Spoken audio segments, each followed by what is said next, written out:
আমি তো সিদ্ধান্ত নিয়েছি বান্দা পরীক্ষা করে করে জান্নাত দেব, পরীক্ষায় ফেল করলে জাহান্নাম দেব। এবার পরীক্ষায় পাশ করার ব্যবস্থাপনা দিয়েছি, কান দিয়েছি, চোখ দিয়েছি। এরপরে বলেন ইন্না হাদাইনাহুস সাবিলা, নিজের চোখ দিয়ে নিজের কান দিয়ে নিজে নিজে আমি বুঝতে বলি নাই, দেখতে বলি নাই। ইন্না হাদাইনাহুস সাবিলা, শত শত আম্বিয়া রাসূল, আমার কিতাব, আউলিয়া, ওলামায়ে কেরাম, সব কিছুর মাধ্যম দিয়ে আমি আল্লাহ প্রত্যেকের কাছেই আমার পছন্দের রাস্তা আমি আল্লাহ বাতলায়া দিয়েছি। তাইলে কেন হারায় গেলা? যুবক ভুল করলা কেন? তোমার জন্য তো কোরআনও ছিল, তোমারে বুঝাইবার মতো মাওলানাও তো ছিল, কেন নষ্ট হয়ে গেলা? তুমি কি কোনোদিন আযান শোনো নাই? তুমি কি কোনোদিন আল্লাহর কিতাব দেখো নাই? তুমি কি কোনোদিন মসজিদ দেখো নাই? তুমি কি কোনোদিন কোনো আলেমের জবানে জাহান্নামের কথা শুনো নাই? তুমি কি কারো মৃত্যু দেখো নাই? তুমি কি কোনো জানাজা পড়ো নাই?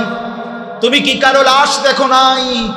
কেমনে ভুলে গেলা যুবক? আল্লাহকে কেমনে ভুলে গেলা?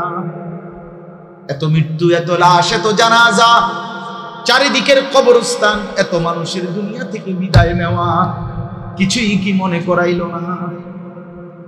ইন্না হাদাইনাহুস সাবিলা ইম্মা শাকিরান ওয়া ইম্মা কাফুরা। আল্লাহ বলেন আমি পথ বলে দিয়েছি নবীর মাধ্যমে, রাসূলের মাধ্যমে, কোরআনের মাধ্যমে, কিতাবের মাধ্যমে, সুন্নাতের মাধ্যমে, হাদিসের মাধ্যমে, উলামায়ে কেরামের মাধ্যমে।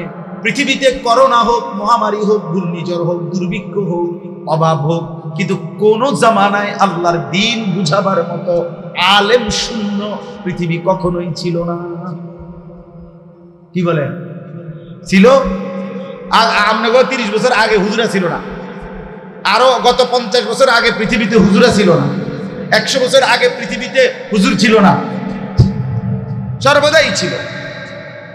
আল্লাহ তাআলা বলেন আমি পথ দেখায় দিছিলাম, ওয়া হাদাইনাহুন নাজদাইন ইম্মা শাকিরান ওয়া ইম্মা কাফুরা।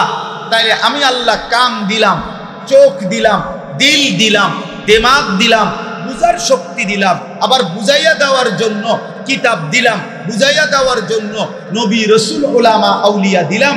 এরপরে এবার দেখতে চাই ইম্মা শাকিরান ওয়া ইম্মা কাফুরা, হয় তুমি আমি আল্লাহর অনুগত হও অথবা তুমি আমার নাফরমান হও। নাফরমান হলে জাহান্নাম রেডি আছে, ঈমানদার হলে জান্নাতও রেডি আছে। খালাস।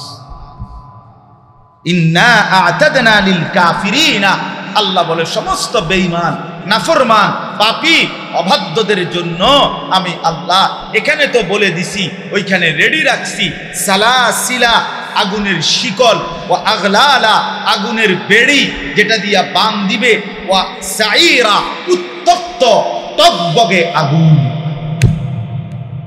আইসো বান্দা, আইসো। আর কি? ইন্নাল আবরারা, আর নিশ্চয়ই যারা নেককার হবে, আমার ফরমাবরদার হবে, অনুগত হবে, বাধ্য হবে, সিজদাওয়ালা হবে, ইয়াশরাবুনা মিন কাসিন কানা মিজাজুহা কাফুরা। এই লম্বা শুরু করছে আল্লাহ। তাদেরকে প্রথম আমি আল্লাহ তাআলা পানীয় যেই পানিটা দেব, সেটা তারা এমন গ্লাস থেকে, এমন পাত্র থেকে পানি ঢেলে দিবে তাদের জন্য ফেরেশতা, যেই পাত্রের মধ্যে, যেই গ্লাসের মধ্যে, যেই জগের মধ্যে কাফুর মিশ্রিত। এটার দুইটা অর্থ। জান্নাতের একটি বিশেষ ঝর্ণা আছে যেটার নাম হলো কাফুর, ওইটার পানি যাবতীয় অন্যান্য পানির সাথে একটু একটু মিশিয়ে দিবে, তখন সেটা অসাধারণ সুগন্ধি মনে হবে। আল্লাহ বলেন কাফুর মিশ্রিত সেই ঝর্ণা ধারার পানি মিশাইয়া আমি আল্লাহ আমার জান্নাতি বান্দাকে প্রথম আপ্যায়ন করব। আরো সামনে আছে, বাকি দিয়ে আমরা পরে শুনি। আরো আছে সামনে, আরো কি কি দিব, আমার প্রথম পানিটা খানায়। কথা বুঝছেন না? এই জন্য আজকে এতটুকুই কথা।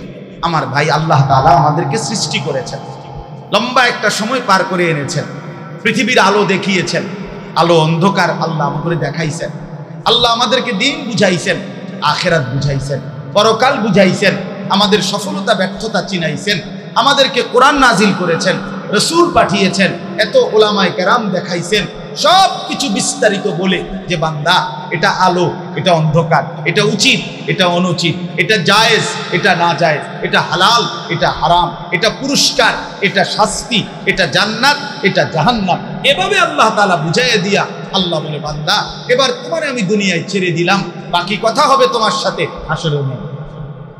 কোথায় বলেন না কেন? আসে। অতএব সমস্ত ছেলে বাবা সবার কাছে অনুরোধ করলাম, চলেন আমরা সিদ্ধান্ত নেই নিজেদের এই হায়াত আমরা নষ্ট করব না, ইনশাআল্লাহ আল্লাহর হুকুম আমরা পালন করে আমরা সবাই জান্নাতি হব। বলেন ইনশাআল্লাহ। ছেলেরা বাবা বলো ইনশাআল্লাহ। নামাজ পড়লো বাপ, নামাজ পড়লো, নামাজ পড়লো। আবারও প্রথম কথা মনে করাই দিলাম, যেই কপালে সেজদা নাই তুমি মানুষের বাচ্চা না, তুমি মানুষের বাচ্চা না, তুমি মানুষের বাচ্চা না। যে সেজদা করে না সে জানোয়ার, জানোয়ার, জানোয়ার। মনে রাখিস তুই মানুষের বাচ্চা না, মনে রাখিস। জানোয়ারের মতো খা, কোনো অসুবিধা নাই, জানোয়ারের মতো ভোগ কর দুনিয়া, কুকুর বিড়াল গরু ছাগল হাইওয়ান জন্তু জানোয়ারের মতো দুনিয়া ভোগ কর। অল্প কিছুদিন পরে ফেরেশতা তোরে লাঠি দিয়া কবরে ফালাইবে, এরপরে বুঝবি বান্দা কবর কি জিনিস। খালাস। নিজের কবর থেকে বাঁচার জন্য বিশ্বাস করো ভাইয়া, কোরআনুল কারীমের মধ্যে আল্লাহ তাআলা বলছেন ওয়াইলুন ইয়াউমাইদিল লিল মুকাদ্দিবিন। আল্লাহ তাআলা বলেন মিথ্যাবাদী নাফরমান তোদের জন্য কিয়ামতের দিন বড়ই লাঞ্ছনা, বড়ই আযাব।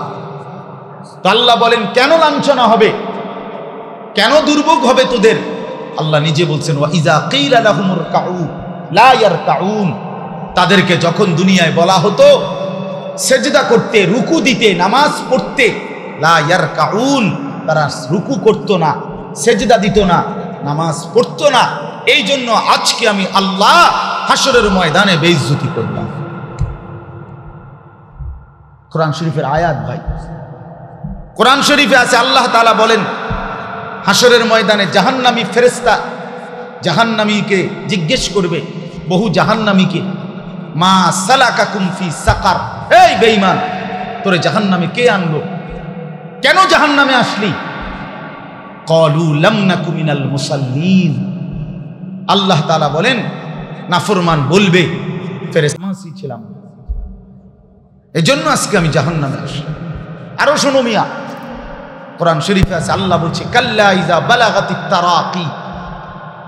মৃত্যুর সময় নাফরমান পাপী আল্লাহর অবাধ্য ব্যক্তি মালাকুল মউত আজরাইল আইসা মৃত্যুর সময় ওই নাফরমানের রুহুটা কলিজাটার থেকে, জান কবজের সময় রুহুটা কলিজাটার থেকে একটা টান দিয়া ছিঁড়ে ফেলবে।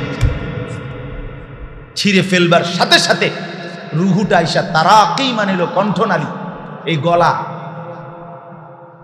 গলার মধ্যে কণ্ঠনালীর শেষ মাথায় আটকাইয়া যাবে। মানুষ বলে না যে গলাতে আটকাইয়া গেছে, আল্লাহর কসম মিয়া কণ্ঠনালীতে আটকাইয়া যাবে। মালাকুল মউত আজরাইল তখন বের হতে চাইবে না রুহুটা, আজরাইল তখন টাইনা ধইরা ছিঁড়া টুকরা টুকরা করে ছিন্ন ভিন্ন করে বেঈমানের রুহু বের করে আনবে। আল্লাহ বলছে কেন এমন হলো, তার এই নির্মম মৃত্যু হলো কেন, তার মৃত্যু এত কঠিন হলো কেন, তার জান কবজটা এত কঠিন হলো কেন? সরাসরি কোরআন শরীফে আছে আল্লাহ বলেন কারণ ফালা সাদ্দাকা ওয়ালা সাল্লা, কারণ সে আমি আল্লাহর কথায় বিশ্বাস করে নাই, ওয়ালা সাল্লা এবং নামাজ পড়ে না। বুঝতেছো মিয়া? ভাত মাছ খাইয়া নিজেরে চালাক মনে করো, তো আমরা কি চিরা খাই? আমরা তো ভাত মাছে খাই। দুনিয়া ভোগ করে নিজেরে চালাক মনে করতেছো, তো আমরা কি মাটির তলে থাকি? আমরা তো দুনিয়ার উপরেই থাকি। আমার তো মাগরিব বাদ বয়ান, আজান হয়ে গেছে, তা আমি তো ওই মসজিদে বাকায়দা জামাত পড়ে তো আইসা মাহফিল পাইছি, মাহফিলের কিছু হয়েছে আমগো তো অসুবিধা কি? আমি তো আমার জামাত সুন্দর করে শেষ করে আসছি, তাই না? অসুবিধা কি হয়েছে? কেন নামাজ পড়লা না? তোমরা যেহেতু নিয়ত করছো যে আজকে হুজুর আসবে, বয়ান শুনবো, তো ভালো কথা, মাশাআল্লাহ। বয়ান শুনতে আইসা দৌড়াইয়া আইসা মাশাআল্লাহ এখন সবাই বসলা, তো নামাজ পড়লা না কেন? কষ্ট পাইবা তো ভাই। আমার মতো একজন ব্যক্তির বয়ান শুনলেই কি আর না শুনলেই কি, আমি আইলেই কি আর না আইলেই কি, কিন্তু তুমি কেন সেজদা করবা না? বহু আয়াত কোরআন শরীফ আছে, কোরআন শরীফ আছে ইয়াউমা ইউকশাফু আন সাকিন ওয়া ইউদআউনা ইলা সুজুদি ফালা ইস্তাতিউন। আল্লাহ তাআলা বলেন হাসরের ময়দানে পুরা দেহ খুলে ফেলা হবে, বিবস্ত্র, শরীরের মধ্যে কোনো কাপড় থাকবে না, একেবারে পায়ের গোড়ালি পর্যন্ত কিছুই থাকবে না। তো আল্লাহ তাআলার পক্ষ থেকে ফেরেশতারা বলবে, হে নাফরমান, তোমাদের যাদের যাদের সেজদা বাকি, ওয়ায়ুদআউনা ইলা সুজুদ, আল্লাহর নাফরমান আসো এদিকে সেজদা দাও। এখন হাসরের মাঠে সেজদাগুলো ওই দেখেন, ওই হেড দেখছেন অপদার্থ, কি পরিমাণ অপদার্থ, কারে বলে কি বলে কিচ্ছুর খবর নাই। হেবড়া আছে, হেবড়ার মোবাইল লইয়া গেছে। হ্যাঁ, মানে তামাশার জিন্দিগি। কি মানুষেরে কয় না, গরুরে কয় না, ছাগলেরে কয়। আমার কি দরকার? আমার দরকার হলো আমার মোবাইল, আমার ঠ্যাং, আমার মাথা, আমার চুল, আমার ফ্যাশন, ইজ্জত আছে না নাই, থাকে না যায়, আমার এত কিছু দরকার। হ্যাঁ মিয়া সাহেব, আমি সাফ মানুষ, কেউরে ছেড়ে দিতে রাজি না।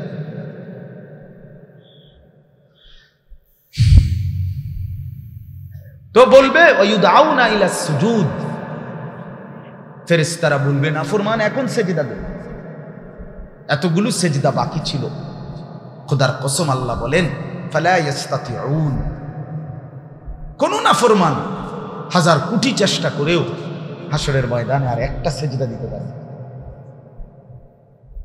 আজকে তো কোনই ভাঙে, কোমর বাঁকা হয়, কোন হাঁটু ভাঙে, কেন? সেজদার জন্য, রুকুর জন্য, খাওয়ানোর জন্য না ভাইয়া। খানা তো দাঁড় করাইয়াও খাওয়ানো যায়। গরু ছাগল তো উপর হয়ে এক অবস্থাতেই দুনিয়া ভোগ করে।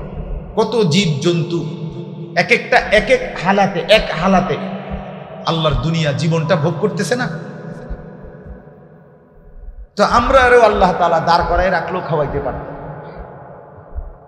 কিন্তু আল্লাহ তাআলা আমাদের এই যে কনুই ভাঙে, কোমর ভাঙে, হাঁটু ভাঙে, এ কেন? শুধুই সেজদার জন্য, নামাজের জন্য, রুকুর জন্য।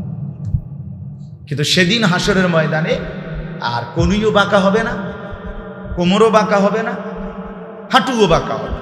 ফালা ইস্তাতিউন, একবারও সেজদা দিতে পারবে না। খাশিয়াতান আবসারুহুম, রব্বুল আলামিন বলেন নাফরমান লজ্জায় শরমে চোখ নামিয়ে রাখবে, আর চোখ তুলেও তাকাবে না।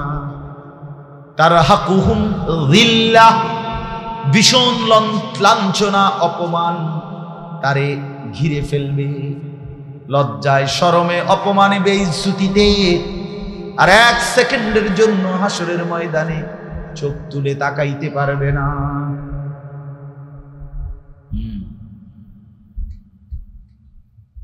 ওয়ালাউ তারা ইযিয যালিমুনা ফি গামারাতিল মাউত, আল্লাহ নবীকে বলেন বন্ধু, নাফরমান যখন ভীষণ মৃত্যু যন্ত্রণায় ছটফট করে, আমি আপনাকে যদি দেখাইতে পারতাম। মন তো চায় বন্ধু আপনারে দেখাই, আপনি দেখেন জালেম মৃত্যুর যন্ত্রণায় কেমন ছটফট করে। আল্লাহর ফেরেশতা বলে আখরিজু আনফুসাকুম, অপবিত্র রূহু বের হয়ে আয়। আলিয়াউমা তুজজাউনা আযাবাল হুম, নাফরমান পাপীকে জাহান্নামের, নাফরমান পাপীকে ফেরেশতারা মৃত্যুর মুখেই বলবে আজ তোকে তোর জিন্দেগির নাফরমানের বিনিময়ে চূড়ান্ত শাস্তি ভোগ করানো হবে। আয় বাইর, আয় বাইর, বেঈমান আয়, এখন বুঝবো।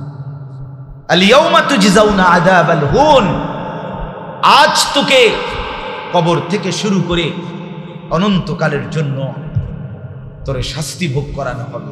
আয়, চালাক ভাইব না, চালাক ভাইব না, নিজেরে চালাক মনে করো না। হ্যাঁ, কেউ তোমারে কিছু বলে না, তুমি মনে করছো তুমি সালা, তুমি মাতব্বর, তুমি মাস্তান, তুমি মাস্তান। হ্যাঁ, তুমি ক্যাডারি করো, অহংকার করো। হ্যাঁ, কার সাথে মাস্তানি করো? এটা কি সরকারি দল, বিরোধী দল? হ্যাঁ, কার সাথে গাদ্দারি করো? যিনি নামাজ পড়তে বলেছেন তিনি মামুলি কেউ? কথা বলেন না, জানতেন কেউ? তো কার কথায় গাদ্দারি করে, কার কথা প্রত্যাখ্যান করলে? একবার দুইবার না, বারবার।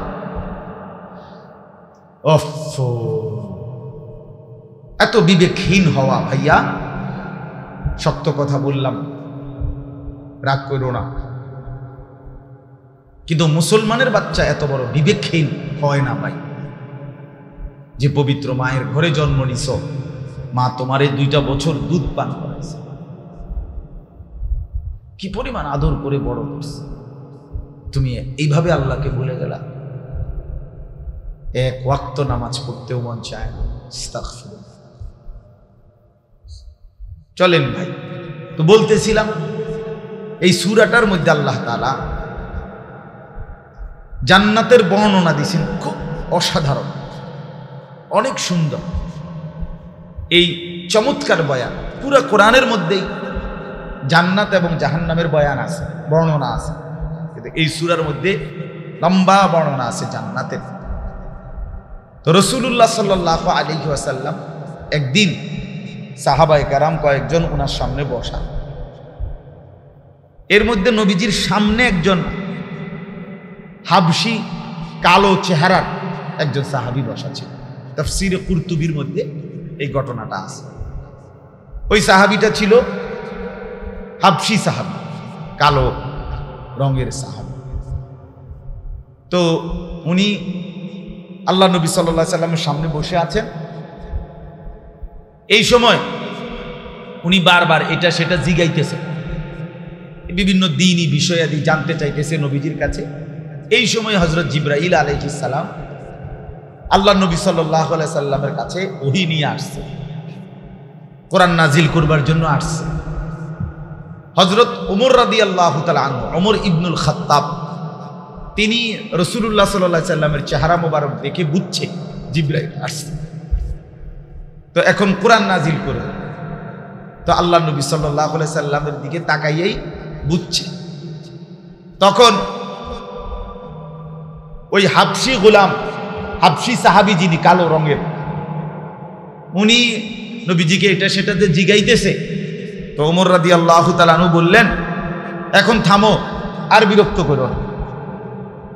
মানে অনেকগুলো কথাই তো কি করলা, জিগাইলা, এখন তুমি থামো, আর বিরক্ত করো। তখন আল্লাহ নবী সাল্লাল্লাহু আলাইহি ওয়াসাল্লাম বললেন, ওমর থাক, রাখো, তাকে বলতে দাও। এই কথা শেষ, জিবরাইল আলাইহিস সালাম কোরআন নাজিল করলেন। রাসূলুল্লাহ সাল্লাল্লাহু আলাইহি সাল্লামের উপরে কোরআন নাজিল করে জিবরাইল আলাইহিস সালাম চলে গেলেন।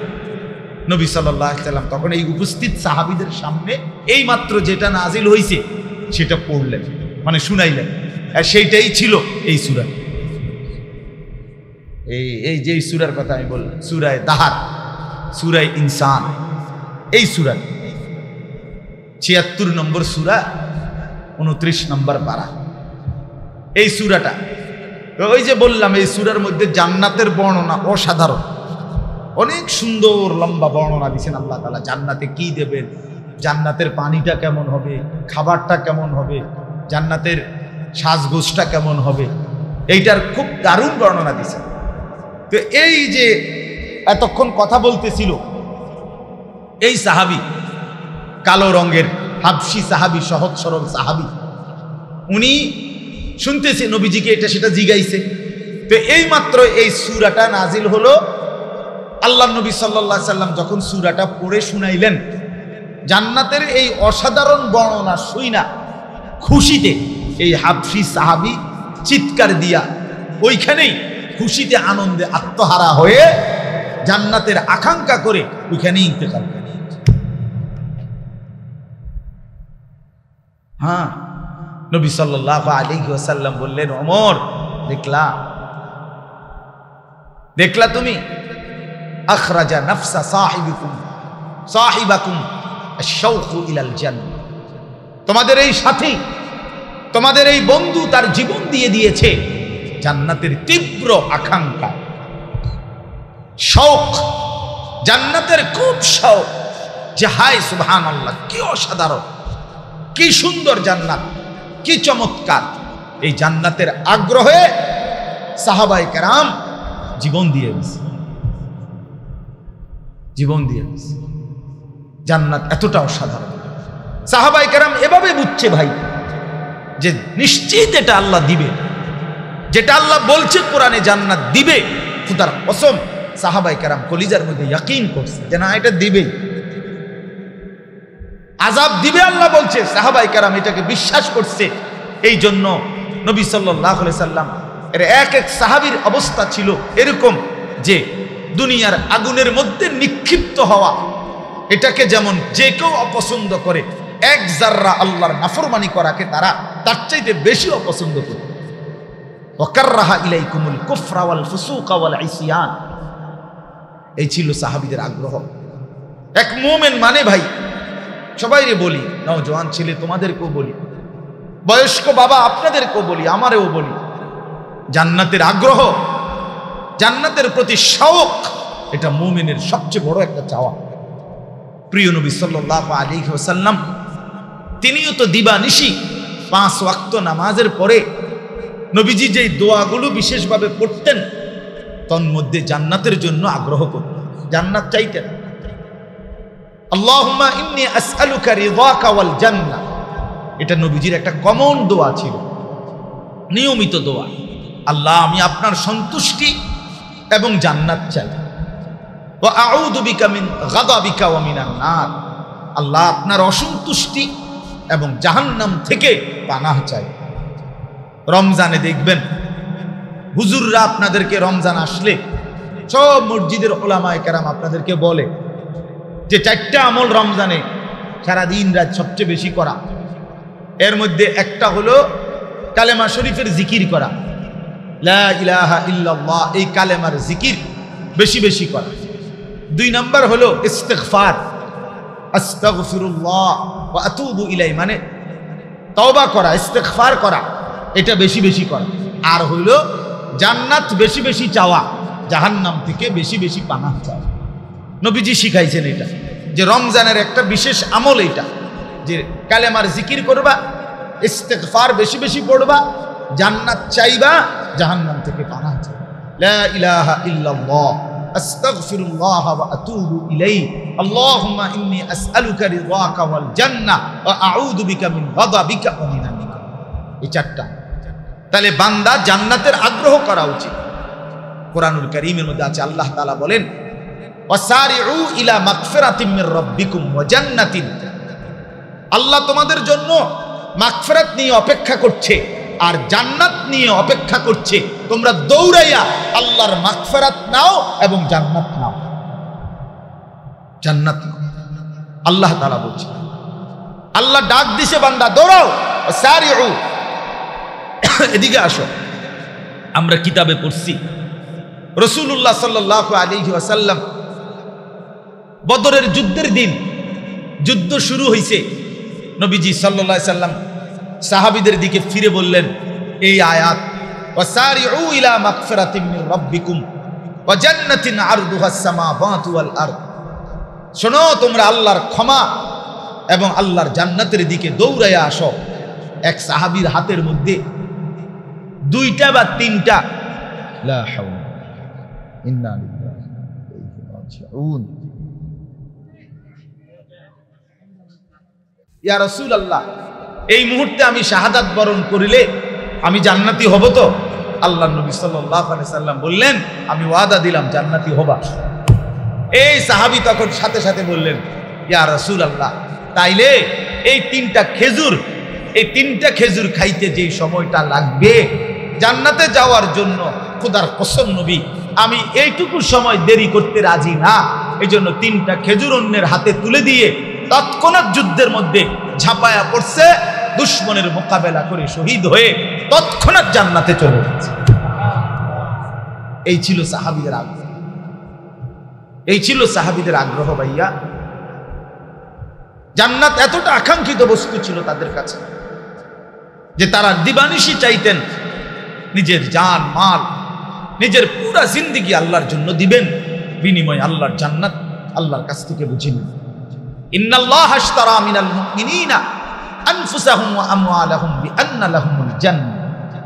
আল্লাহ তাআলা বলে, মুমিন তোমার জান আমারে দিও, তোমার মাল আমারে দিও, বিনিময়ে আমি আল্লাহ আমার জান্নাত তোমারে দিয়ে দেব। আমি তোমার জান আর মাল নিলাম, আমার জান্নাত তোমারে দিলাম, বিআন্না লাহুমুল জান্নাহ, জান্নাত দিলাম। আমার বন্ধু, আমার নওজোয়ান ছেলেরা, তোমাদেরকে বলি ভাই, তোমরা বুঝতেছো না বিষয়টা। দুনিয়ার এই ক্ষণিকের মোহ, এই অসভ্যতা, এই নোংরামি, এই অশ্লীলতা, এই বেহায়াপনা, এই নারী, ছবি, নাচ, গান, মদ, জুয়া, মোবাইলের এই অশ্লীল ছবি দেখা, রাতভর উলঙ্গ দৃশ্য দেখা, খোদার কসম দোস্ত আমার, বন্ধু আমার, কোনোভাবেই এর মধ্যে কোনো তৃপ্তি, প্রশান্তি, কোনো স্বস্তি কিচ্ছু নাই। তুমি ভেবে দেখো, এই পর্যন্ত যত নারী দেখছো, বিনিময়ে তৃপ্তি পাইলা কোথায়? আরো বেশি লোভ, আরো বেশি চাওয়ার আগ্রহ ছাড়া আর কি তৈরি হয়েছে? শরীরটা নষ্ট হয়, যৌবনের শক্তি নষ্ট হয়, নিজের শরীর নাপাক হয়, নিজের হাতকে নাপাক জায়গায় ব্যবহার করা হয়, নিজের যৌবনের শক্তি নষ্ট হয়, লোক লজ্জার ভয় থাকে, মানুষ জানলে কি বলবে, সমাজ দেখলে কি বলবে, সব সময় একটা চোরের মতো একটা ভীতু মানসিকতা কাজ করে যে আমি যে অন্যায় করতেছি, ছবি দেখতেছি, নর্তকী দেখতেছি, উলঙ্গ দৃশ্য দেখতেছি, ভিন নারীর সাথে সম্পর্ক করছি, ধরা খাইলে, কেউ দেখলে, কেউ জানলে ছি ছি করবে। এই এতটা এতটা এতটা পেরেশানি, অস্থিরতা ছাড়া আর কি মিলে? আর কি মিলে? অবৈধ একজন নারী পুরুষ, অবৈধ হারাম ছেলে মেয়ের সম্পর্ক সবাই জুতা দিয়া পিটবার জন্য আগ্রহী হয়, আর হালাল পবিত্র বিয়ের মাধ্যমে এক পুরুষ নারী একত্র হলে সবাই তারে আনন্দের বাসর ঘরে এগিয়ে দেওয়ার জন্য প্রস্তুত। সহজ হিসাব, সহজ হিসাব। এজন্য বন্ধু আমার, ইনসাফের সাথে নিজেকে নিজে সমবয়সী বন্ধুর সাথে দাঁড়াইয়া ভাবলে পারতা না। তুমি একা ভাবো, তুমি তোমারে নিয়ে ভাবো, একা একা ভাবা দরকার। একা একা আসলে আমি কি করছি, আমি কোথায় যাব শেষ পর্যন্ত? আমরা প্রত্যেকেই একা, দুনিয়াতেও, কবরেও, হাসরেও। আমি সব সময় এটা বলি যে আসলেই আমরা একা। দুনিয়াতে আমার পাও যদি ভাঙ্গে, আমার বন্ধুদের পাও ভাঙবে না। আমার যদি পেটে অসুখ হয়, একই সাথে আমার যারা ফ্রেন্ড, তাদের বন্ধু, তাদের কারো পেটে অসুখ হবে না। হ্যাঁ, আমি একই মোটর সাইকেলে বসা অবস্থায় আমার বন্ধু মোটর সাইকেল চালাইতেছে, আমি পিছনে শুধু বসেছিলাম। 2021 সালে আমার পা ভাইয়া গেছিল মোটর সাইকেল অ্যাক্সিডেন্টে। তাহলে আমার পাওটা ভাঙছে, কিন্তু তার কিচ্ছু হয় না, ওই মোটর সাইকেল চালাইছে। তা আমি যে দীর্ঘ 6 মাস বিছানায় পড়েছিলাম, তার তো সমস্যা হয়, সে না আমার বন্ধু, তো তার পাও ভাঙলো না কেন? তো আসলে আমরা একা, প্রতিটা হালাতে তুমিও একা, আমিও একা। আমি এক, আমার সুখ আমারই, আমার দুঃখ আমারই, আমার যন্ত্রণা আমারই, আমার পেরেশানি আমারই। আমি ভালো থাকলে আল্লাহ ভালো রাখবে, আমি দুঃখে থাকলে আল্লাহই দুঃখ আর মুসিবত দেয়। এই জন্য আমরা আসলে দুনিয়াতেও একা, কবরেও একা, হাসরের ময়দানেও একা। আমার আমল নামা আমাকেই নিতে হবে, আমাকে আল্লাহর সামনে মুখোমুখি দাঁড়াইতে হবে। আমার আমল মিজানের পাল্লায় আমারটাই ওজনের জন্য দেওয়া হবে, ফুলসেরাত আমাকে একাই পার হতে হবে।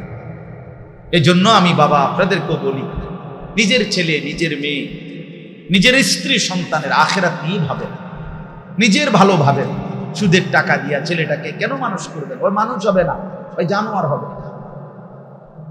ওজনে কম দিয়া, ব্যবসায় বাটপারি কইরা, হারাম রোজগারি কইরা ঘর সংসার জিপুত মানুষ করবেন, হাইওয়ান হবে, হাইওয়ান, জন্তু জানোয়ার হবে, মানুষ হবে না। আল্লাহকে নারাজ করে মানুষ বানানো যায় না, মানুষ বানানো যায়। কোরআনুল কারীমে আল্লাহ তাআলা বলছেন মানুষ আমি বানাইছি, অতএব আমি যেভাবে বলছি সেভাবে চললেই সে মানুষ। তাই এই মেশিন আমি বানাইছি, তো কোম্পানি বলে দিবে এটা মেশিন কিভাবে ব্যবহার করবে। কোম্পানির ব্যতিক্রম আমনে, এই দুইটা দিক দিয়ে দিছে ওরা মাইকওয়ালারা। আমি যদি চালাকি করে আইসা বলি, এখন মনে করেন মাইক অপারেটর তারা এই মাউথে এই দুইটা কথা বলার জন্য এদিকে দিছে, আমি বললাম বেটা এরা এরা দুইজন আমার চাইতে বেশি ডিগ্রিধারী, আমার সার্টিফিকেট ক্ষমা, আপনারা মাস্টার্স পাস করছেন, কথা বলেন না কেন, দাওরা পাস করছেন, তারপরে কামেল পাস করছেন, আমি তিনুরা পাস করছি। এখন আমি যদি কই বেটা তুই বেটা কিতে বেটা তুই পড়ালেখা করছিস আমার সমান, এটা এদিক দিয়ে দিন, বুঝছেন না কথাটা? আমি কইলাম আর হে কইব ফাইজলামি সব কানে খাটে না, মাতবুরি সব জায়গায় খাটে না। আপনি পড়তেন পারেন বহুত কিছু, কিন্তু এটা এম দিয়ে দম লাগে, ঠিক কিনা বলে? এখানে আমি এনে সার্টিফিকেটের বাহাদুরি দেখালে হবে এখানে তারে, এটা পাগল বলবে না আমার? তো যিনি ব্যবহার করেন বানান, যারা এটা চালায় তারা বুঝে এটা কিভাবে। আল্লাহ তাআলা বলেন বান্দা আমি তোমাকে বানাইছি, তোমার ভেতরের যোগ্যতা কদ্দুর, তোমার বাহিরের যোগ্যতা কতটুকু, নারীর শরীরে যোগ্যতা কদ্দুর, পুরুষের শরীরে যোগ্যতা কদ্দুর, নারী ঘরে থাকলে ভালো হয় না বাহিরে থাকলে ভালো হয়, পুরুষ ঘরে থাকলে ভালো হয় না বাহিরে থাকলে ভালো হয়। আল্লাহ বলে বান্দা এটা আমার চাইতে বেশি বুঝবে কি? আমি বানাইলাম, সৃষ্টি করলাম আমি জানবো না কেন? আল্লাহ আমাদেরকে বুঝ দান করেন। এই জন্য চলেন কোরআনুল কারীমের এই 5টি আয়াত, এই সূরার তরজমা শুনেন।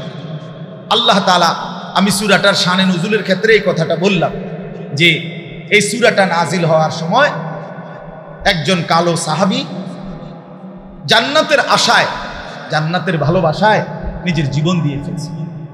খুশিতে আনন্দে আত্মহারা হয়ে উনি ওইখানে ইন্তেকাল করছে। এতটা মজাদার জান্নাত, এতটা আকাঙ্ক্ষিত বস্তু, আমাদের প্রত্যেকের কলিজার ভিতরে মুমিন মানেই, মুসলমান মানেই ভাইয়া জান্নাতের আগ্রহ থাকা উচিত। জান্নাত আমাদের জন্য বানাইছেন। বিশ্বাস করেন কোনো বেঈমান, কোনো কাফের, কোনো মুশরিক, হিন্দু, বৌদ্ধ, ইহুদি, খ্রিস্টান, নাস্তিক, মুরতাদ, পৃথিবীর সমস্ত ভালো কাজও যদি করে, ঈমান না থাকার কারণে আখিরাতে পরকালে 2 পয়সার কোনো মূল্য পাবেন। পৃথিবী, গোটা পৃথিবীটাও যদি দান করে দেয় হে মালিক হইয়া, কিন্তু বেঈমান আখিরাতে তার কোনো পুরস্কার মিলবে না। ফালা নুকিমু লাহুম ইয়াউমাল কিয়ামাতি ওয়াজনা, কোরআন শরীফে আছে। আল্লাহ বলেন সমস্ত কাফের বেঈমান কিয়ামতের দিন তার জিন্দেগীর সমস্ত কর্মকাণ্ড মিজানের পাল্লায় রাখলে আমি আল্লাহ তাআলা বললাম যে এইটার কোনো ওজন আসবে না। এটা 100 গ্রামও হবে না, 10 গ্রামও। এটার কি আসবে না বলেন না? ওজন আসবে, ওজন আসবে। এজন্য জান্নাত আল্লাহ বানাইছেনই মুমিনের জন্য। কাদ আফলাহাল মুমিনুন উলাইকা হুমুল ওয়ারিসুন, কোরআন শরীফে আছে। সমস্ত মুমিন সফল। আল্লাহ তাআলা বলেন কিসের সফল? কারণ তারা জান্নাতুল ফেরদাউসের উত্তরাধিকারী হবে। সুবহান সুবহান। এজন্য মুমিনই একমাত্র জান্নাত পাবে। অতএব আল্লাহ তাআলা আমাদেরকে ঈমানের দৌলত দিয়েছেন, আল্লাহ তাআলা আমাদেরকে মুসলমান বানাইছেন। আমাদের জবানে কালেমা উচ্চারণ হয়, আমরা আল্লাহকে চিনি। আমাদের যে নবী মুহাম্মদ সাল্লাল্লাহু আলাইহি ওয়াসাল্লাম আমরা এটা জানি। আমাদের যে একটা কিতাব কোরআন আছে এটা আমরা জানি। আমাদের ধর্ম যে ইসলাম আমরা জানি, আমরা আগায় আসি। এখন যদি একটু মালিকের হুকুম মানি, আল্লাহ তাআলার দিক নির্দেশনা মানি, তো আমরা নিশ্চিত জানব। বলেন আলহামদুলিল্লাহ। আমার শায়েখ আল্লামা মুফতি মুশতাকুন নবী সাহেব হুজুর অনেক সময় বলে জান্নাত এতটা কঠিন নয় যে চেষ্টা করেও পাওয়া যাবে না, আবার এতটা সহজও নয় বিনা চেষ্টায় মিলে যাবে। কথাটা বোঝেন নাই? খুব সুন্দর কথা। এত কঠিনও না জান্নাত যে আল্লাহর হুকুম মানার পরেও জান্নাত মিলবে না, এমন না। আবার এত সহজও না যে আপনি হতা তুইটা জান্নাতে যাইবেন গা, এত রঙ্গ না। এত রং। এই জন্য দয়া করে প্রত্যেকে আমরা ইনশাআল্লাহ জান্নাতের জন্য আগ্রহী হয়ে আল্লাহর হুকুম মানতে চেষ্টা করি। আল্লাহ আমাদেরকে তৌফিক দান করেন। বিসমিল্লাহির রহমানির রহিম। হাল আতা আলাল ইনসানি হিনুম মিনাদ দাহর লাম ইয়াকুন শাইআম মাযকুরা। একটা ছোট্ট কথা আগে বুঝলে আমরা সবাই বুঝবো এই কথাটা। আমরা যে মানুষ, এইখানে আমরা যারা বসা আছি, আমাদেরকে সৃষ্টি করেছেন আল্লাহ তাআলা। কে বলেন, কে সৃষ্টি করেছেন? ও ভাই, বসার জন্য আর বিরক্ত করে না, যে যেমনে পারেন, পারলে বসেন, না পারলে দাঁড়ায় আসুন। আর জায়গা নাই এখানে, আর আগানোর পিছানোর সময় নাই। তো আল্লাহ তাআলা আমাদেরকে সৃষ্টি করেছেন। এখন এই সৃষ্টির আল্লাহ তাআলার একটা ধারাবাহিকতা আল্লাহ নিজেই বলছেন, আমি মানুষকে অনেকগুলো ধাপে সৃষ্টি করেছি। তন্মধ্যে মূল হইল 7টা ধাপ। কয়টা ধাপ? মানে 7 স্তর, 7 ধাপ। 1 নাম্বার হলো মাটি, 2 নাম্বার হলো বীর্যের ফোঁটা, 3 নাম্বার হলো জমাট রক্ত, 4 নাম্বার হলো গোশতের টুকরা, 5 নাম্বার হলো হাড্ডির একটা খাঁচা, 6 নাম্বার হলো এই দেহের উপরে, হাড্ডির উপরে গোশতের আবরণ, পুরা শরীরে গোশত লাগানো আছে।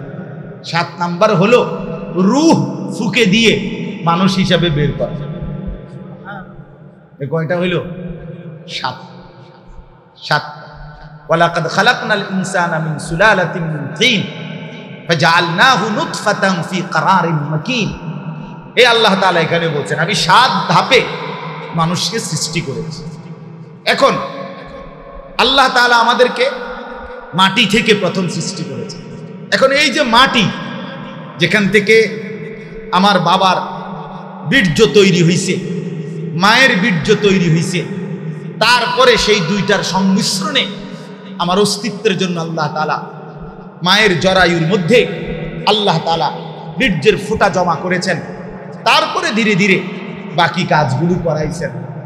এখন প্রথম কথা হলো, যে মাটি থেকে আমাকে সৃষ্টি করেছেন, সেই মাটি আজকে কত লক্ষ বছর থেকে আমারে পৃথিবীতে পাঠাইবার আগে পৃথিবীতে ছিল, এটা আমরা কেউ জানি না। 1। 2 নাম্বার, মাটি থেকে বীর্য, এটার মাঝখানে একটা প্রসেসিং আছে। প্রসেসিং হইল যে মাটি থেকে খাবার উৎপন্ন হয়, এই খাবার আমার বাবা ভক্ষণ করছে, সেই ভক্ষণকৃত খাবারের পরে বাবার শরীরে বীর্যের ফোঁটা তৈরি হয়েছে। এরপরে আমি মায়ের, বাবা স্বামী স্ত্রীর মিলন, বাবা মায়ের মিলনে আল্লাহ তাআলার ফয়সালায় নির্দিষ্ট কোনো একদিন বীর্যের ফোঁটা জমা হয়েছে। তাইলে যে মাটি থেকে আমার খাবার উৎপন্ন হয়েছে, সেটা পৃথিবীর কত মাটি থেকে, কোন কোন খাবার থেকে, কোন সময়, কখন বীর্যের ফোঁটা তৈরি করছেন আল্লাহ তাআলা, সেটাও আমাদের জানা নাই। আর সেটা কতদিন লাগাইয়া ছিল, সেটাও জানা।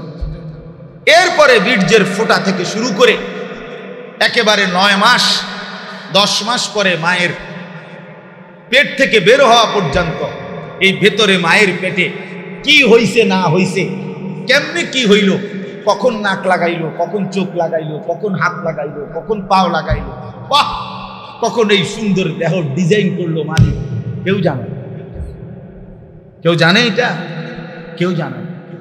এই যে লম্বা সময় পৃথিবীর কোন জায়গার মাটি, কোন জায়গার খাদ্য, কোন জায়গার খাবার, কোথাকার চাল, কোথাকার ডাল, কোথাকার তরি তরকারি, সেখান থেকে আমার বাবার বীর্য তৈরি, সেখান থেকে বাবা মার মিলন, সেখান থেকে উভয়ের বীর্য একত্রিত হওয়া, সেখান থেকে ধীরে ধীরে ধীরে ধীরে আমাকে এই পৃথিবীতে মায়ের পেট থেকে বের করা।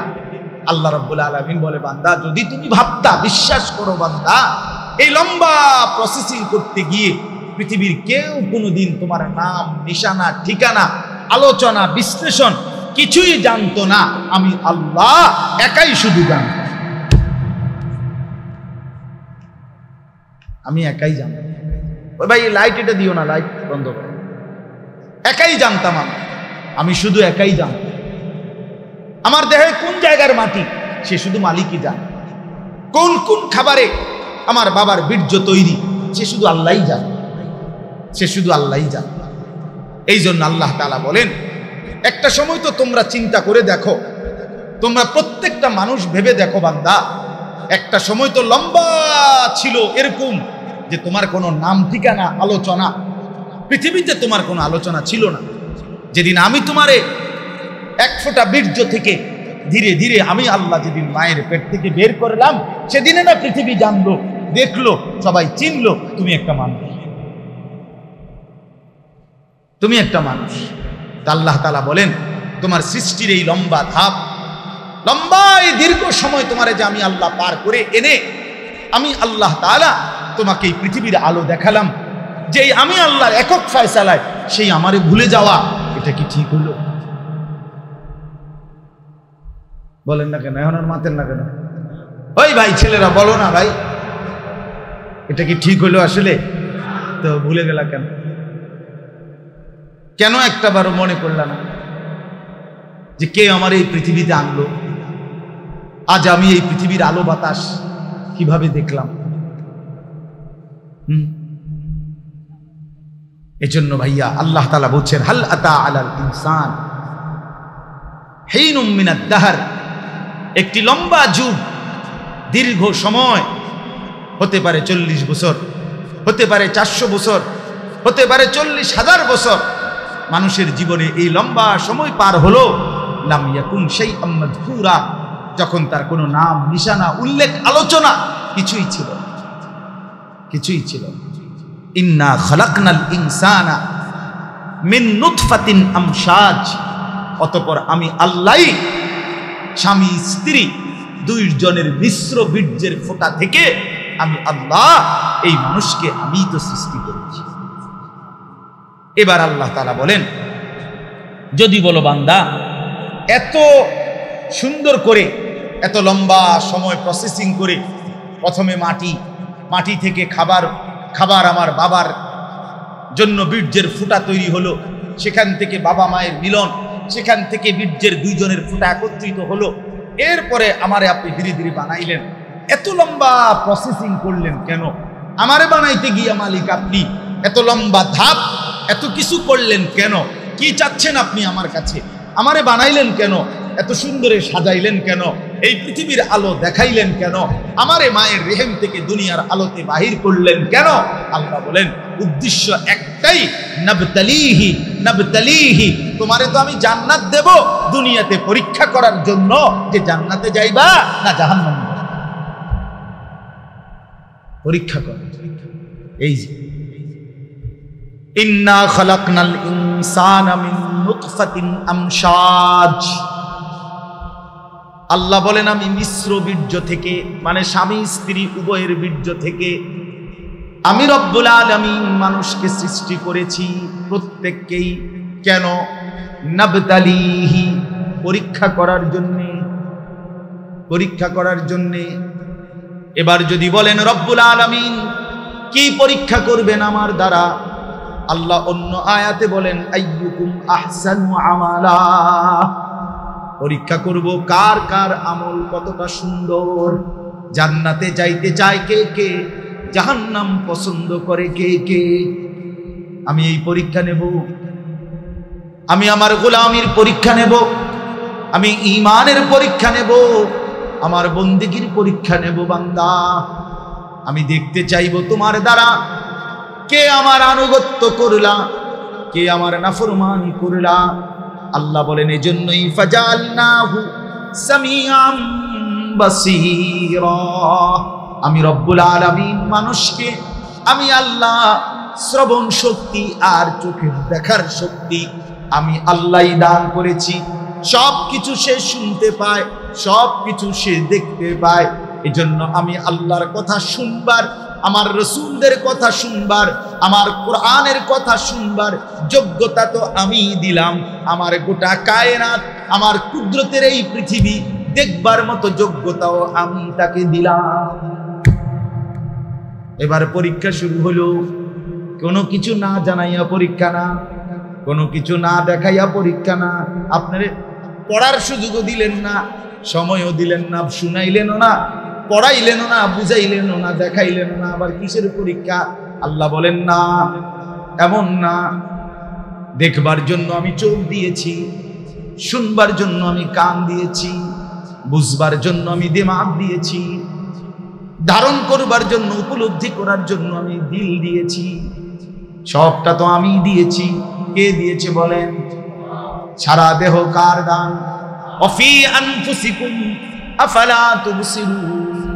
আল্লাহ বলে, বান্দা তোমার মাথার চুল থেকে পায়ের নখ পর্যন্ত সারা দেহের ভিতর বাহিরে তাকিয়ে দেখো, প্রত্যেকটা অঙ্গ দেখলেই আমি আল্লাহকেই খুঁজে পাবা। অফি আনফুসিকুম, তোমার মাঝেই আমি, চারিদিকেও আমি, তোমার মাঝেও আমি। আফালা তুবসিরুন, আল্লাহ বলে তবু কি দেখবা না? দেখো তো, এত সুন্দর নাক কে বানালো, এমন চমৎকার চোখ কে বানাইলো? আল্লাহ কোরআনে বলেন, বালা কাদিরিনা আলা আন নুসাব্বিয়া বানানা। আল্লাহ বলে, জানোনি বান্দা, 800 কোটি মানুষ ধরে নাও, এই মুহূর্তে আমি আল্লাহ পৃথিবীতে বানাইলাম। এই 800 কোটি মানুষের এই বৃদ্ধা আঙ্গুল এতটুকু জায়গা, 800 কোটি পুরুষ নারীর বৃদ্ধ আঙ্গুল এতটুকু মাত্র, কিন্তু এতটুকু জায়গার ভিতরে আমি আল্লাহর রেখাগুলো এতটা ভিন্ন ভিন্ন বানাইলাম। 800 কোটি ফিঙ্গার মেশিনের মধ্যে টিপ দেওয়ার পরে 800 কোটি ফিঙ্গারই ভিন্ন ভিন্ন।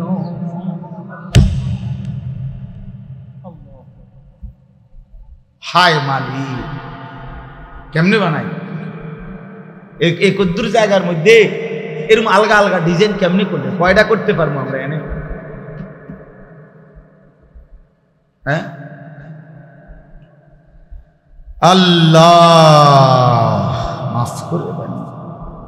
ফাজালনাহু সামিআম বাসীরা।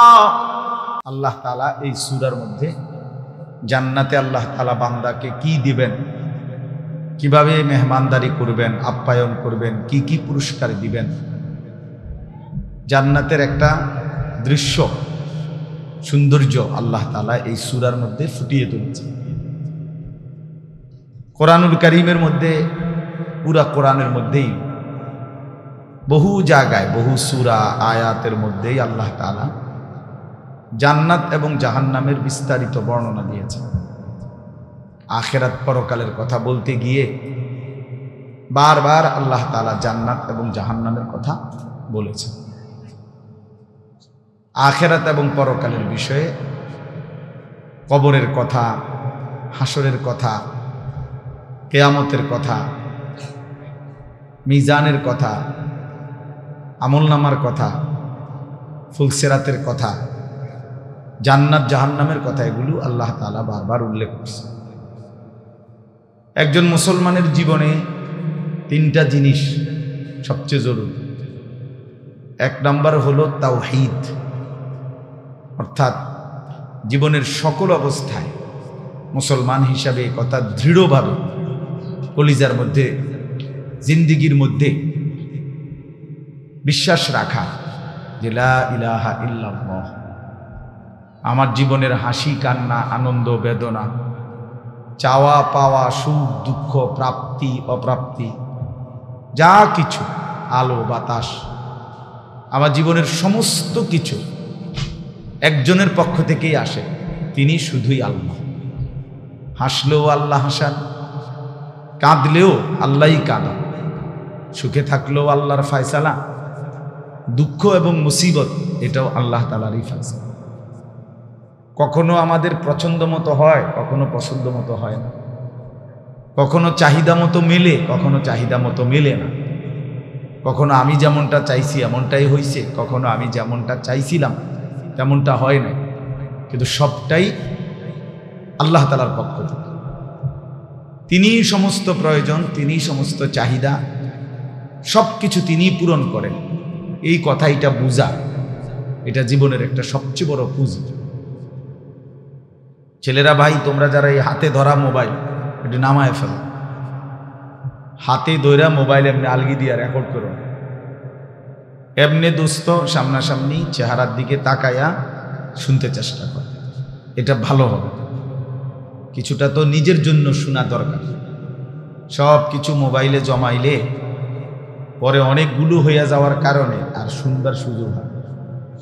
ওই টুকটাক 1 মিনিট 2 মিনিট 3 মিনিট 4 মিনিট, কখনো এইটা কখনো ওইটা, একটা দেখতে না দেখতে আরেকটা দেখতে মন চায়। এই খামখেয়ালি তামসা করে তেমন কোনো উপকার আসে না। এই জন্য সরাসরি শুনবার সুযোগ হইলে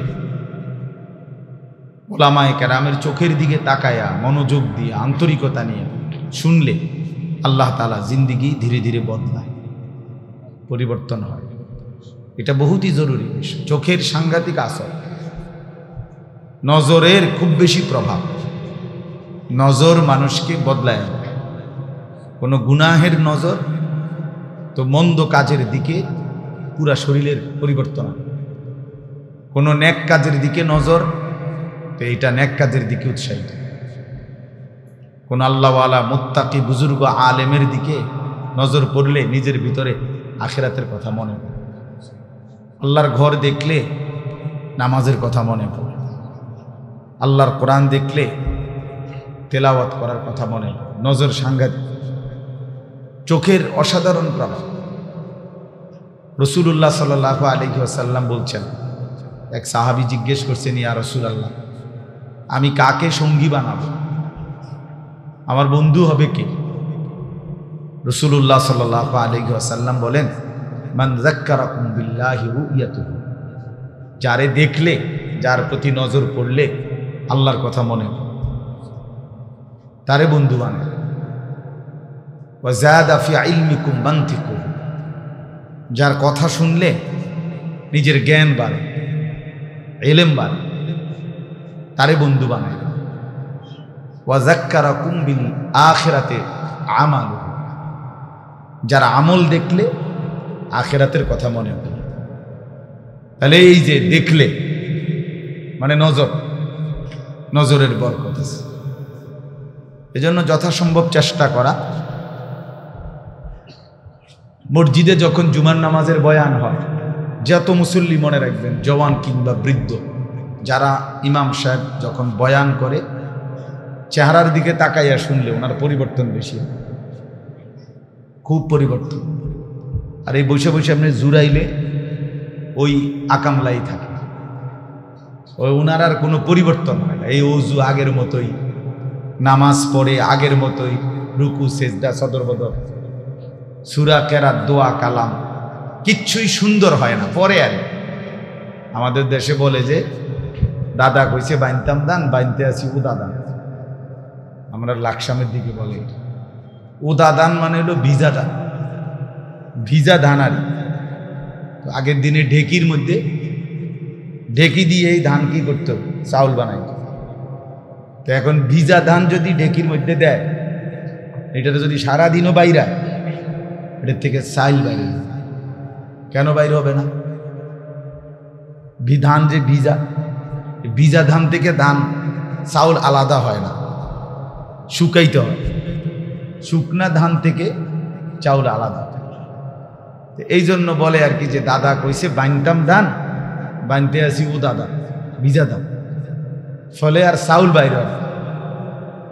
এই জন্য কিছু মানুষ তো আছে নামাজ তো পড়ে, কিন্তু সূরা কেরাত দোয়া কালাম অশুদ্ধ, সুন্নাতের খেলাফ, মন মতো 4 রাকাত সুন্নত পড়ে ফেলছে 1.5-2 মিনিটের ভিতরে। বাহ, কি পড়লো, কি করলো? আত্তাহিয়াতু পড়লো কোন সময়, তাব্বাতিয়াতা পড়লো কোন সময়, কি পড়লো? সর্বোচ্চ মেশিন দিয়ে পড়লো তো, একেবারে 4G দিয়ে পড়লো তো, এত তাড়াতাড়ি পড়ে এটা কি পড়লো? পড়লো আর কি, একটা বুঝ দিল। কারে বুঝ দিল? 100 দানার তসবিহ, এই সুবহানাল্লাহ, আলহামদুলিল্লাহ, আল্লাহু আকবার। দেখবেন অনেক মাঝ বয়সী চাচা, আমি অনেক সময় দেখি মসজিদে, কি করে এটা, মানে 1 মিনিটও লাগে না, 100 দানা শেষ। সুবহানাল্লাহ 33 বার, আলহামদুলিল্লাহ 33 বার, আল্লাহু আকবার 34 বার, শেষ, খালাস। এই খামখেয়ালি, এইভাবে এই দ্রুত গতিতে কোনোভাবেই সুন্নাত না, রাসূলুল্লাহ সাল্লাল্লাহু আলাইহি ওয়াসাল্লামের তরিকা না। আপনার সুবহানাল্লাহ সুবহানাল্লাহ সুবহানাল্লাহ সুবহানাল্লাহ সুবহানাল্লাহ এটা কি? কিচ্ছু হয়েছে না, এটা কিচ্ছু ঘোড়ার ডিমও না, এটা 2 পয়সার কোনো মূল্য আসবে না, 2 পয়সা। 20 রাকাত তারাবি পড়ছে, টেরও পাইছে না, শরীরের মধ্যে কদ্দুর অনুভূতি পাচ্ছে না। আমার একদিন টেরও পাইছি না, এমন বালা হুজুর। আমি হ্যাঁ বালা হুজুর, বালা হুজুর পাইছে না। আমি বলছিলাম ওই ওনারে, চাচা আপনার হুজুরে আমার নাম বলবেন, আর বলবেন যে হুজুর আমনেরে আর আমনে চাচারে দুজনেরে টাঙ্গাইয়া ফিরবেন এই মেশিন মার্কা নামাজের জন্য। 20 রাকাত তারাবি পড়ার পরেও আপনার শরীরে কোনো অনুভূতি আসলো না, এত দ্রুত গতির নামাজ কেমনে পড়বে? তো আমার বলার উদ্দেশ্য হলো, ওই গাফেল মানুষ যারা, তাদের কোনো পরিবর্তন হয় না, অনুভূতি জাগে না। কারণ আল্লাহর কথা থেকে বান্দার কলিজায় আসর হয়, সে তো আল্লাহর কথা মনোযোগ দিয়ে শুনি। আমাদের এই যে ছেলেগুলো বদলায় না কেন? মূল কারণ এটা, মনোযোগ দিয়ে শোনেন। শুক্রবারে জুমার নামাজ পড়তে যায়, সব ছেলেরাই যায়। মুসলমানের প্রায় সব ছেলে জুমার দিন এতটুকু বুঝে যে এটা জুমার নামাজ। তো ইমাম সাহেবের ওয়াজও সময়ও থাকে পিছনে, কিন্তু এই অপদার্থ মসজিদটার মধ্যে বৈশা শুধু কথাবার্তা বলে, মোবাইল টিপে ফাইজলামি করে, দুষ্টামি বান্দরামি করে, যার কারণে যেই অপদার্থ ছিল ওইটাই থাকে, কোনো পরিবর্তন নেই। পেশাব পায়খানা, অজু গোসল, চলাফেরা, কথাবার্তা, আচরণ, কিচ্ছুর কোনো পরিবর্তন। জাহেল জাহেলের যেমন ছিল তেমন। মনে করেন 10 বছর ধরে সে জুমার নামাজ পড়ে, এরপরও কোনোদিন তার ভিতরে বাকি নামাজগুলো পড়ার কোনো আগ্রহই আসলো না। এই অপদার্থ কি শুনল? শুনলোটা কি? সে বুঝলোটা কি? তাই আল্লাহর কথা, এতগুলো কথা তার কলিজার মধ্যে কোনো আসর করল না। কোরআনুল কারীম তো মানুষের পরিবর্তনের জন্য। কোরআন শরীফে আছে, আল্লাহ তাআলা বলেন, ফাবিআইয়ি হাদিসিন বা'দাহু ইউমিনুন। সাংঘাতিক কথা। আল্লাহ তাআলা বলে, বান্দা 30 পারা কোরআন নাজিল করলাম, আমি আল্লাহর কথা, এগুলো আমার সর্বশ্রেষ্ঠ কথা, আমার সবচেয়ে দামি কথা। 23 বছরে আমি 30 পারা কোরআন নাজিল করে তোমাকে বললাম, এরপরে আমি আর কি বললে, কিভাবে বললে, আর এর চাইতে দামি কোন কথা বললে ইউমিনুন তুমি আমি আল্লাহর কথায় বিশ্বাস করতে? বলে আর কি বললে? ফাবিআইয়ি হাদিস, আল্লাহ ডাক দিয়ে যেন বলতেছে, নাফরমান আর কি বললে, কেমনে বললে আমার কথা মানতি? আর কতবার বললে নামাজ পড়তি? আর কতবার বললে গুনাহ ছাড়তি? বান্দা বলেন কি জবাব দিবেন?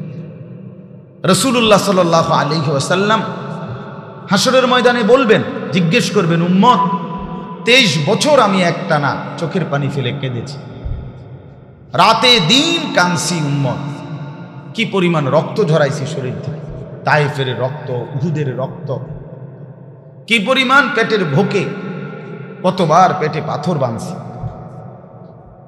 ক্ষুধার কষ্টে খানার কষ্ট সইলাম, রক্ত ঝরাইলাম, সারাটা রাত চোখের পানি ফেলে কাঁদলাম তোদের জন্য। 23 বছর বললাম, বুঝাইলাম, কাঁদলাম, রক্ত ঝরাইলাম। আর কত রক্ত ঝরাইলে, আর কত ভাবে বললে, আর কত চোখের পানি ফেললে উম্মত তোমরা আমার কথা মনে করতা? কি বলবা ভাই? ছেলেরা তোমরা বলো, কি বলবা? রাসূলুল্লাহ সাল্লাল্লাহু আলাইহি সাল্লাম হাসরের ময়দানে যখন এই কথা জিজ্ঞেস করবে, কি বলবা? তোমরা যারা নামাজ পড়ো নাই, কি বলবা ভাইয়া? বলো। আজকের মাগরিবের নামাজ অনেক ছেলে তোমরা পড়ো, এই যে তোমাদের অপদার্থ ছেলে দেখলি, অসভ্যের চেহারা তো দেখলেই চিনা যায়, বেনামাজির তো দেখলেই বোঝা যায় এটা জানোয়ার, এটা যে জানোয়ার, মানুষের বাচ্চা না, এটা তো দেখলেই বোঝা যায়। বেনামাজি তো মানুষের বাচ্চা না, কোনো বেনামাজি মানুষের বাচ্চা না, ও জানোয়ার, ও হাইওয়ান, ওই চতুষ্পদ জন্তু। ও মানুষের বাচ্চা হতেই পারে না, কমপক্ষে মুসলমানের সন্তান তো নাই। চেহারা দেখলেই তো চেনা যায় মিয়া। তাহলে কি কারণটা কি? কেন নামাজ পড়লা না ভাই? আল্লাহর কোরআন আল্লাহ পাক এভাবে বললেন, বারবার বান্দা নামাজ পড়ো, নামাজ পড়ো, নামাজ পড়ো, নামাজ পড়ো, নামাজ পড়ো, আকিমুস সালাহ, আকিমুস সালাহ, আকিমুস সালাহ। রাসূলুল্লাহ সাল্লাল্লাহু আলাইহি ওয়াসাল্লাম বারবার বলছেন, মৃত্যুর মুহূর্তে জীবন জান কবজ করতেছে, তার আগ মুহূর্ত বললেন আসসালাত, আসসালাত, আসসালাত। উম্মত আমি চলে যাচ্ছি, শেষবারের মতো বলে গেলাম নামাজ, নামাজ, নামাজ।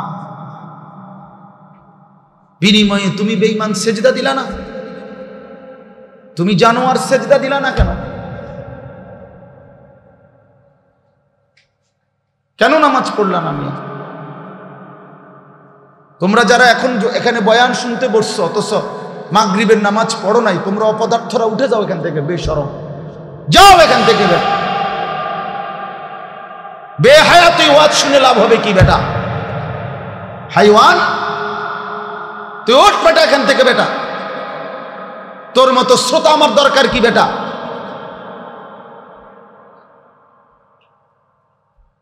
তোকে দিয়ে আমার হবে কি বেটা? মানুষ বেশি হইছে বা কম হইছে এতে কি হইছে? এতে কি?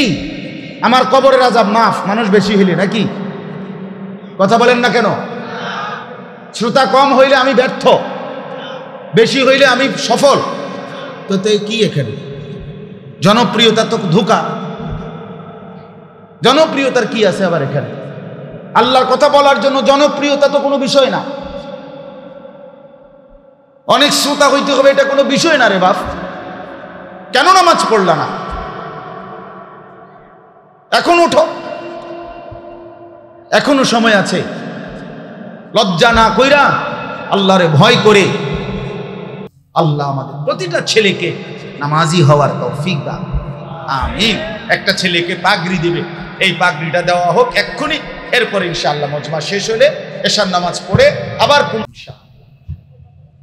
বলেন, নাম বলেন। এখন পাগড়ি প্রদান করা হবে দারুল আমান আল ইসলামিয়া মাদ্রাসার ছাত্র হাফেজ ইয়াসিন আহমেদ, পিতা আরব আলী মিয়া, গ্রাম নিয়ামতপুর।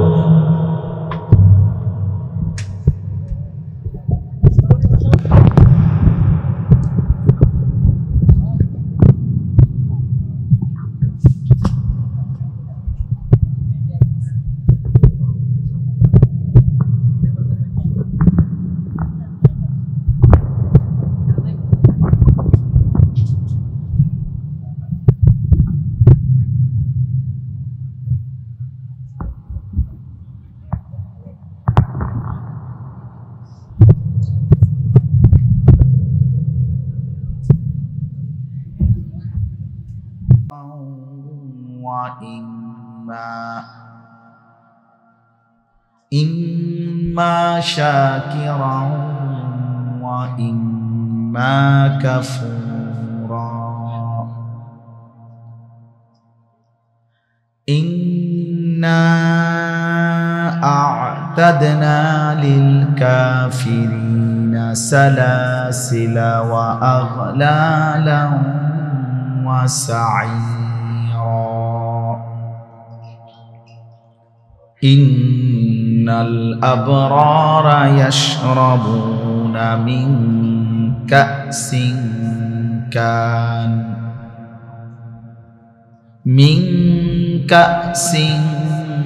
কানা মিজাজুহা কাফুরা।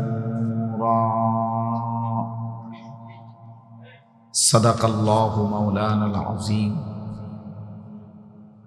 وقال نبينا صلى الله عليه وسلم ما رأيت مثل الجنة نام طالبها وما رأيت مثل النار نام هاربها اللهم صل على محمد وعلى آل محمد كما صليت على إبراهيم وعلى آل إبراهيم إنك حميد مجيد اللهم بارك على محمد وعلى آل محمد كما باركت على إبراهيم وعلى آل إبراهيم إنك حميد مجيد سبحانك لا علم لنا إلا ما علمتنا إنك أنت العليم الحكيم তোমরা ওখানে বসো গিয়া যাও বাবা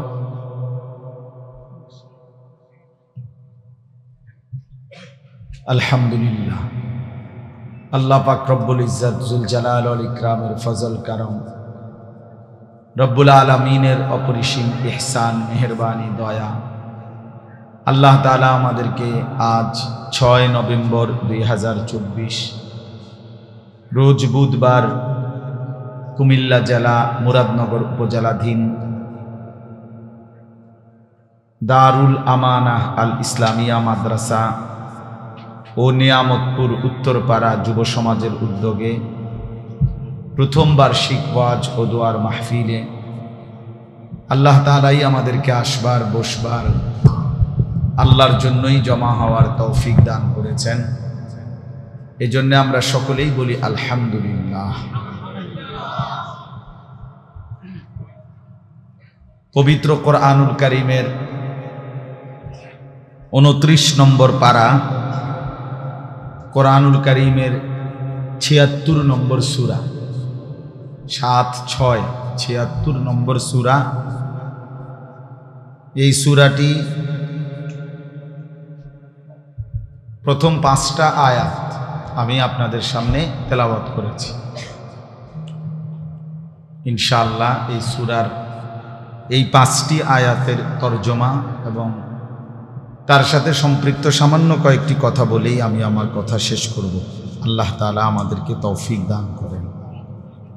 সূরাটার নাম হলো সূরায়ে দাহার। আরো 2টা নাম আছে তাফসীরের মধ্যে, সূরায়ে ইনসান এটাকে বলে, আরো একটা নাম হলো সূরায়ে আবরার। স্বাভাবিকভাবে এই 3টা নাম তাফসীর।